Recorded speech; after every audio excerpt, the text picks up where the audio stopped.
اعوذ باللہ من الشیطان الرجیم بسم اللہ الرحمن الرحیم۔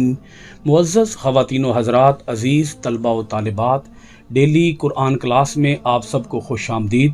امید ہے آپ سب خیر و عافیت کے ساتھ ہوں گے۔ آج کا ہمارا سبق سورۃ النساء پارہ نمبر 5 آیت نمبر 24۔ یہ آیت مبارکہ کافی تفصیل طلب ہے، اسی لیے اسی ایک آیت کے اوپر میں آج تیسری ویڈیو بنا رہا ہوں۔ آیت نمبر 24 کے پہلے 2 حصوں پر سیر حاصل گفتگو ہو چکی ہے، جن میں سے ایک حصہ یہ تھا کہ ایسی عورتیں جو آلریڈی نکاح میں ہوں، ان کے ساتھ کوئی دوسرا مرد نکاح نہیں کر سکتا، اور اسی طرح اللہ پاک نے ان کنیزوں اور لونڈیوں کے ساتھ جمع کرنے کو جائز قرار دیا جو عورتیں اسلامی حکومت کی طرف سے مجاہدوں کی یا سپاہیوں کی یا مسلمانوں کی ملکیت میں دے دی جائیں۔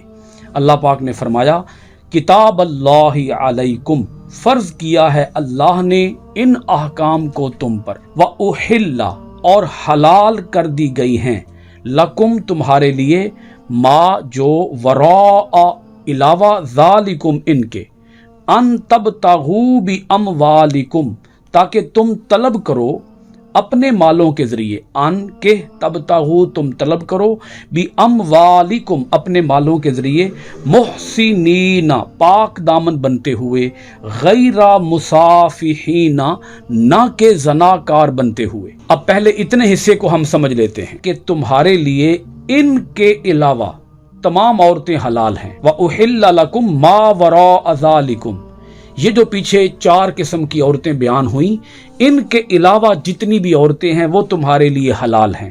اور یہ اللہ پاک نے تعیین بیان فرما دی 4 کی، کہ بیک وقت تم 4 عورتوں کو اپنے نکاح کے اندر رکھ سکتے ہو۔ مقصد کیا ہے اس کا؟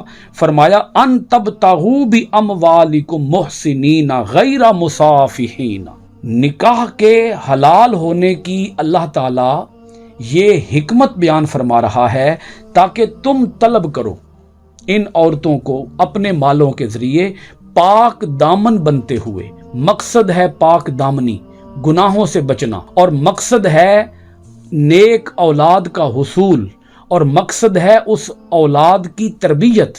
اللہ پاک نے فرمایا غیر مسافحین، یہ جو عورتوں کے ساتھ نکاح کو تمہارے اوپر حلال کیا گیا ہے، اس کا مقصد ہرگز زنا نہیں ہے، اس کا مقصد بے حیائی نہیں ہے، اس کا مقصد محض حصول لذت نہیں ہے، محض عیاشی نہیں ہے، بلکہ اس کا مقصد یہ ہے کہ تم اس کے ذریعے، اس نکاح کے ذریعے نیک اولاد حاصل کرو، اور تم اس اولاد کی اچھی تربیت کرو، انہیں معاشرے کا ایک مہذب شہری بناؤ۔ اگرچہ اللہ پاک نے یہاں کچھ عورتوں کا جو کہ حرام ہیں ان کا ذکر نہیں کیا، میں چاہوں گا کہ اسی آیت کے اندر میں ان عورتوں کا بھی ذکر کر دوں جو کہ ان کے علاوہ ہیں مگر وہ حرام ہیں، دیگر احادیث اور آیات کی روشنی میں۔ جیسا کہ آیت مبارکہ سے ہی یہ بات ثابت ہے کہ 4 کے ساتھ نکاح ہو سکتا ہے، تو اب اگر کسی مرد کے نکاح میں 4 عورتیں ہوں تو وہ 5ویں عورت کو نکاح میں نہیں لا سکتا۔ اسی طرح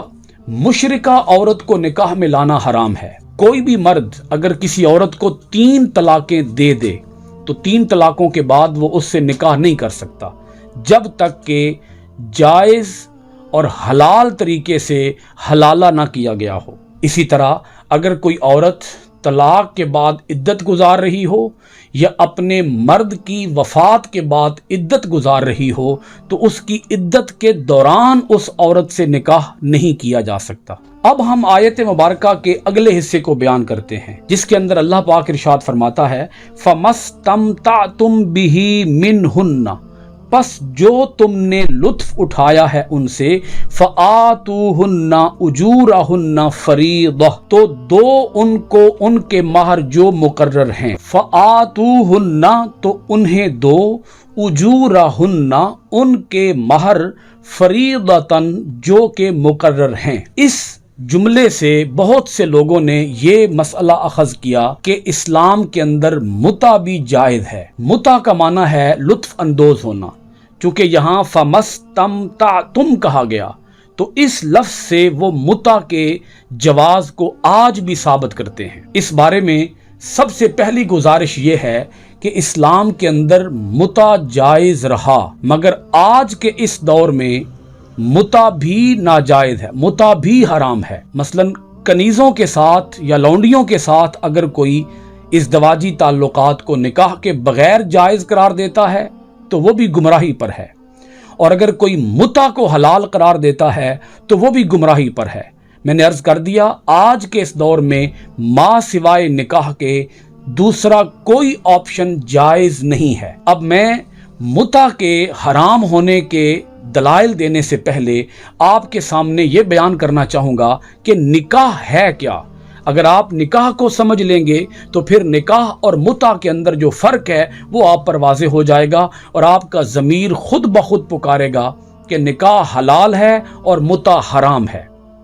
نکاح کیا ہے؟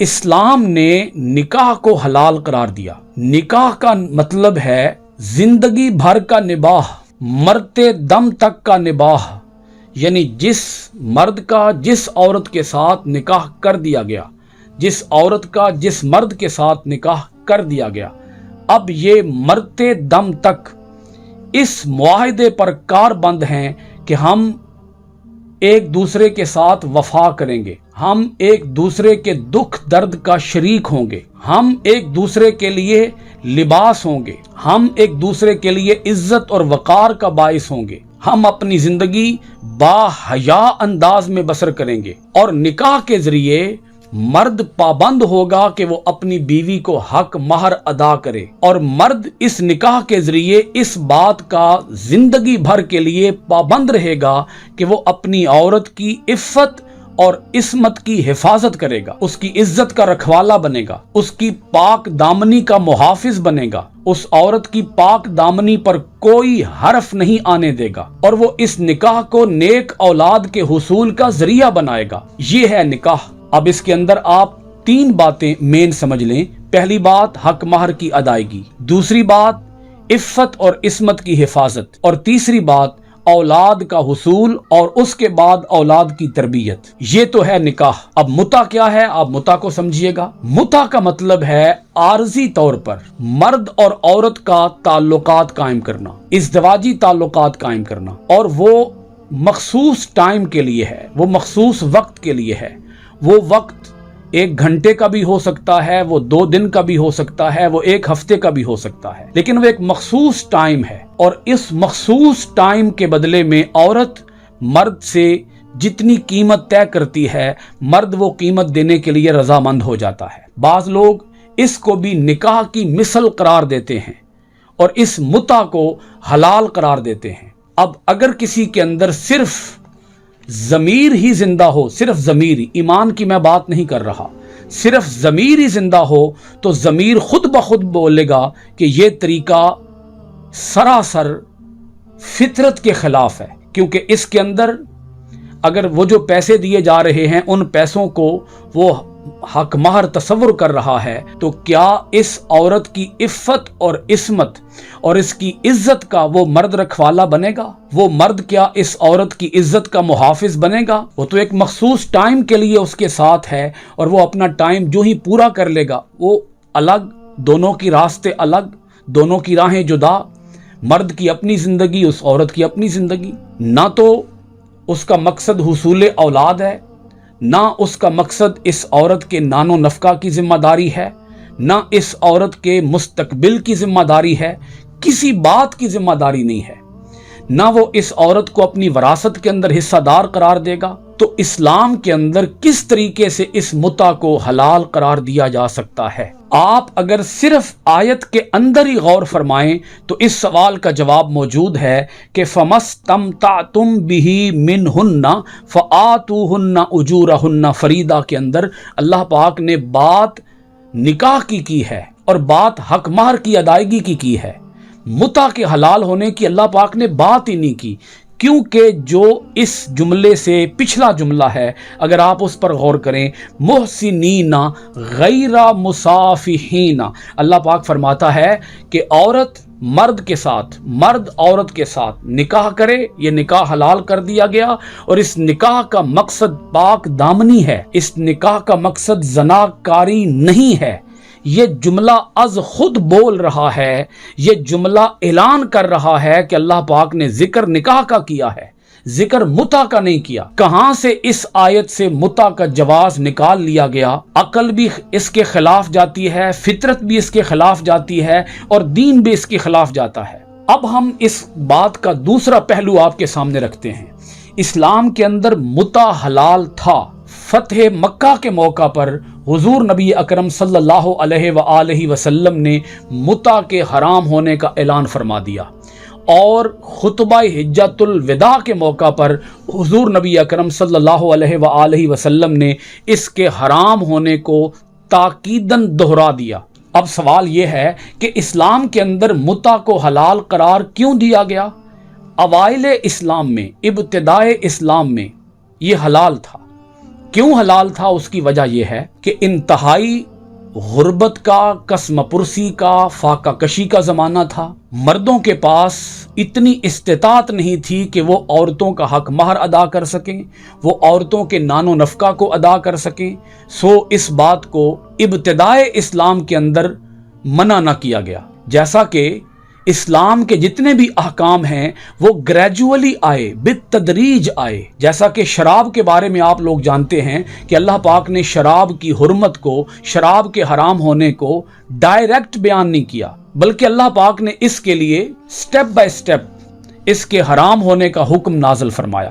اسی طرح حکمتوں کے پیش نظر اللہ پاک نے متع کے حرام ہونے اور حضور نبی اکرم صلی اللہ علیہ وآلہ وسلم نے متع کے حرام ہونے کا کوئی ذکر نہیں فرمایا۔ لیکن جب حالات، معاشی حالات مستحکم ہو گئے اور مسلمان اپنے پاؤں پر کھڑے ہو گئے، تو اس وقت اس کو قیامت تک کے لیے رسول پاک صلی اللہ علیہ وآلہ وسلم نے حرام فرما دیا، اس کی مشروعیت کو اور اس کے جواز کو منسوخ فرما دیا۔ اب حضور علیہ الصلوۃ والسلام کے منسوخ کر دینے کے بعد کون ہے کہ جو اس کو جائز قرار دے اور وہ کہے کہ آج بھی اگر کوئی غریب آدمی ہو تو وہ اس طرح سے اپنا گزارا چلا سکتا ہے اور اپنا کام نکال سکتا ہے؟ اس کی اجازت کیسے دی جا سکتی ہے؟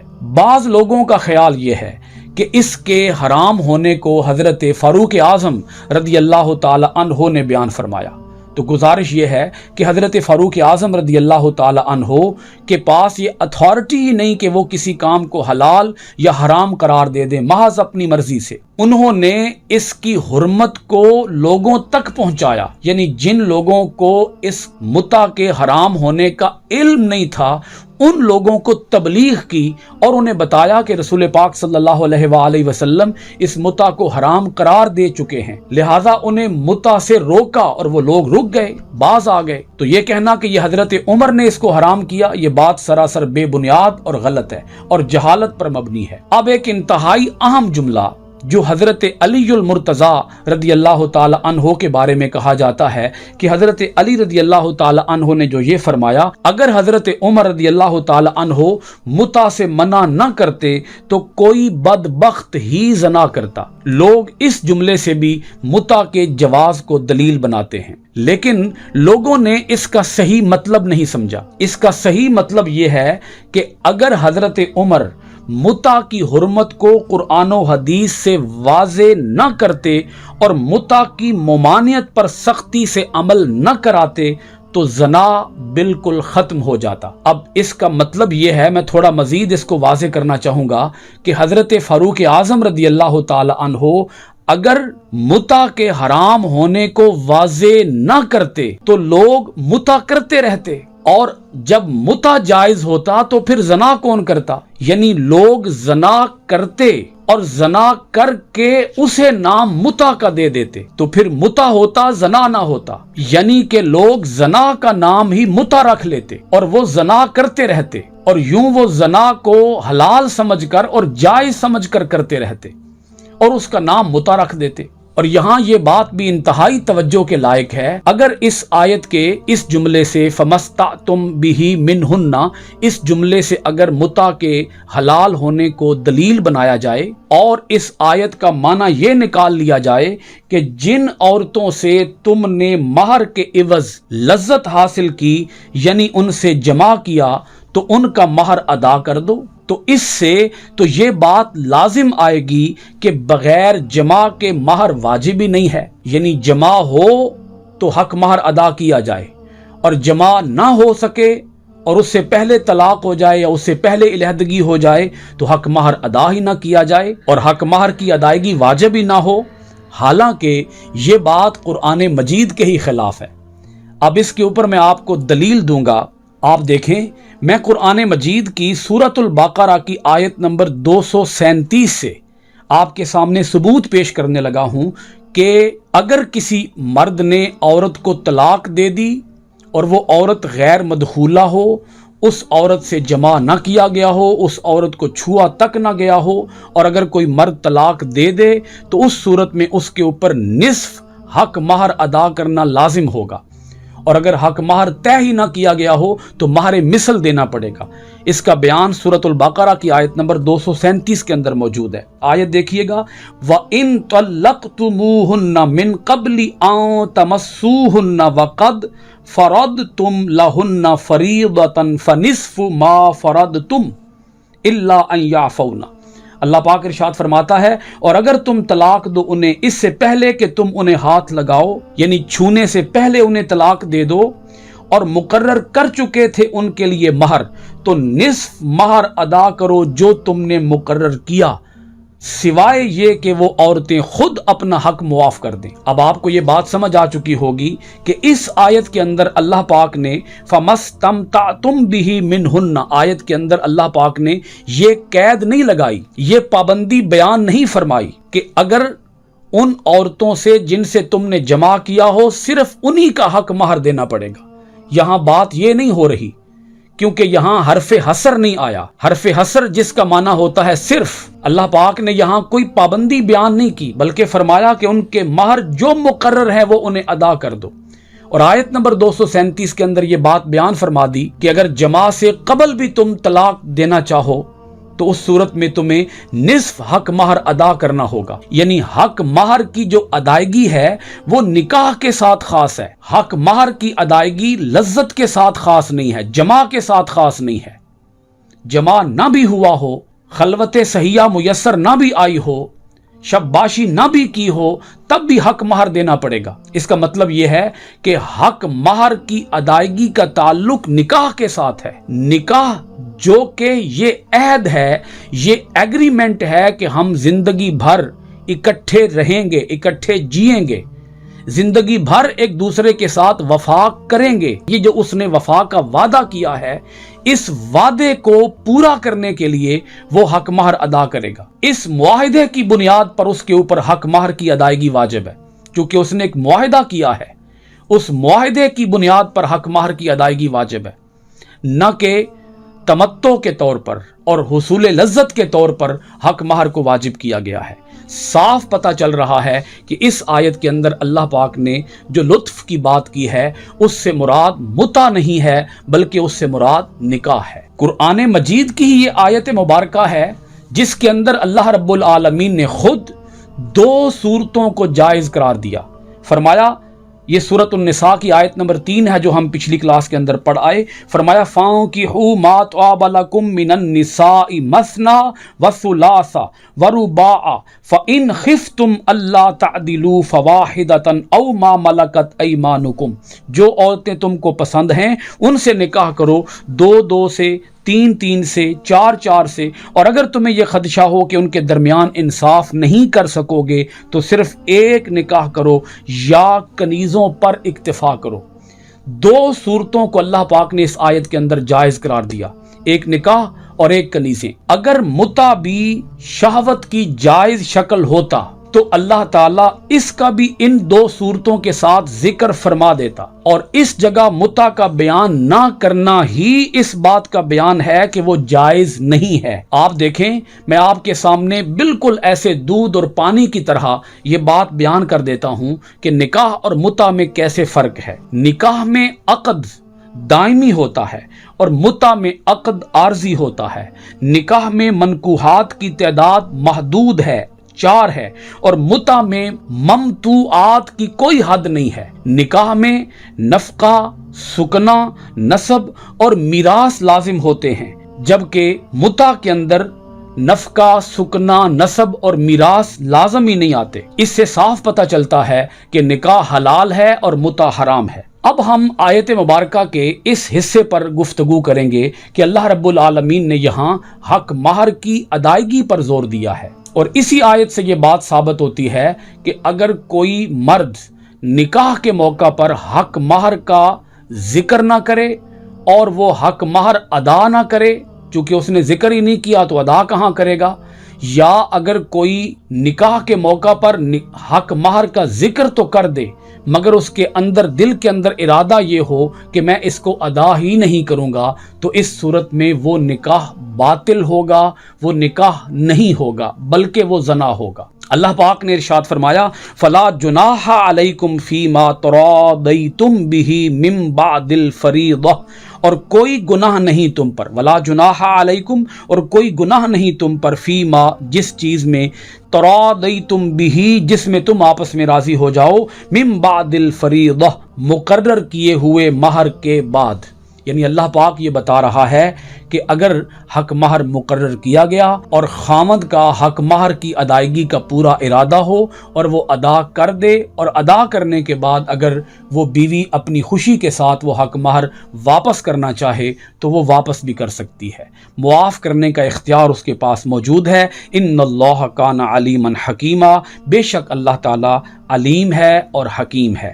پوری آیت مبارکہ کا لب لباب اور نچوڑ یہ ہے کہ اللہ پاک نے اس عورت کے ساتھ نکاح کرنے کو حرام قرار دیا جو عورت پہلے سے کسی مرد کے نکاح میں ہو، اور دوسری بات اللہ پاک نے ارشاد فرمائی کہ لونڈیوں کے ساتھ تم زندگی بسر کر سکتے ہو نکاح کے بغیر بھی۔ میں عرض کر چکا ہوں آج یہ حکم بھی منسوخ ہو چکا ہے، اور اسلام کے اندر ما سوائے نکاح کے دوسرا یا تیسرا کوئی آپشن آج جائز نہیں ہے۔ اللہ پاک نے اسی طرح اس پہلو کو بھی بیان فرما دیا کہ ان کے علاوہ جتنی بھی عورتیں ہیں، یعنی حرمت نسب، حرمت رضاعت اور حرمت مصاہرت، اور جو عورت کسی مرد کے نکاح میں ہو، ان کے علاوہ جتنی بھی عورتیں ہیں وہ حلال ہیں۔ اور اللہ پاک نے یہاں یہ بات خاص طور پر ارشاد فرمائی کہ نکاح کا مقصد پاک دامنی ہے، حصول اولاد ہے، حصول لذت نہیں ہے، محض حصول لذت نہیں ہے۔ اور اسی طرح اللہ پاک نے فرمایا کہ چونکہ تم عورتوں کے ساتھ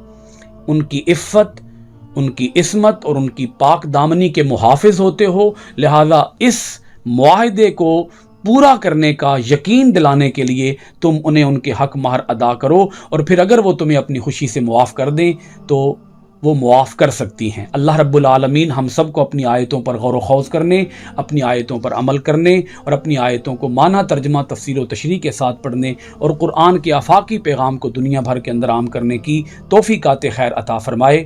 بہت شکریہ۔ آج کی کلاس ختم ہوئی سورۃ النساء کی آیت نمبر 24 کے ساتھ۔ الحمدللہ رب العالمین، ہم نے 5ویں پارے کی پہلی آیت آج مکمل کر دی ہے۔ انشاءاللہ العزیز 5ویں پارے کی دوسری آیت اور سورہ نساء کی آیت نمبر 25 کے ساتھ آپ کی خدمت میں پھر حاضر ہوں گے۔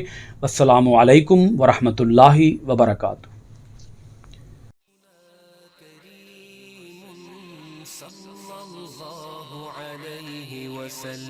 سيدنا كريم صلى الله عليه وسلم، سيدنا كريم صلى الله عليه وسلم، سيدنا كريم صلى الله